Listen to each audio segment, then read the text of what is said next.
This was a rigged, disgraceful trial. The real verdict is going to be November 5th by the people.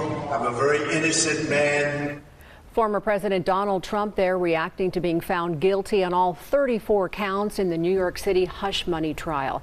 We thank you for staying with us at 6:30. I'm Denise Valdez. And I'm Ozzie Mora. We have a lot to get with this verdict, but first we turn to 8 News Now investigator Kyle Payne. So Kyle, reaction from local lawmakers just flooding in this afternoon, and of course it's just split right down party lines.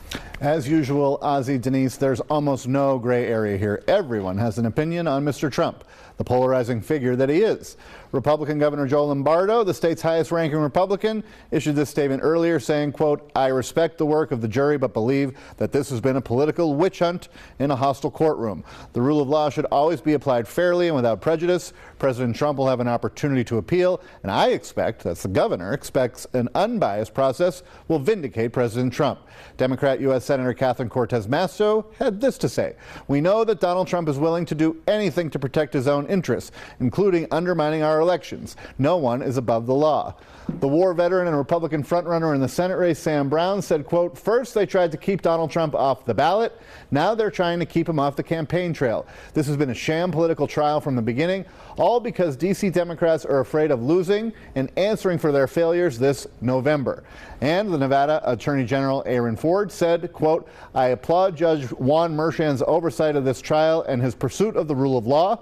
I know emotions may run high in the aftermath of this verdict, and I urge everyone to remain calm as our justice system continues its work." Mr. Trump, of course, has made his own comments. He says the trial and verdict are both, quote, "a disgrace."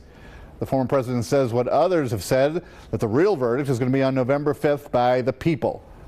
Denise. So Kyle, you come from a legal background, so I'm going to kind of pin you down on a couple of things. But, you know, a lot of people had questions, so that if President Trump is reelected, is it possible he could actually pardon himself? Well, I'm sure if he could, he would. But because today's verdict is a state court case and not a federal court case, he can't pardon himself. All right, so people are split, though, whether the president might actually go to jail here, or maybe he just gets a slap on the hand. Well, at this point, only the New York judge knows that. He may not even have decided yet. One factor is Mr. Trump's age. The former president is 77 and has no criminal record. That alone makes jail time, no matter who the defendant is, a lot less likely. But second, the judge has a lot to weigh. Like you said, he could give the former president probation or 4 years on each count.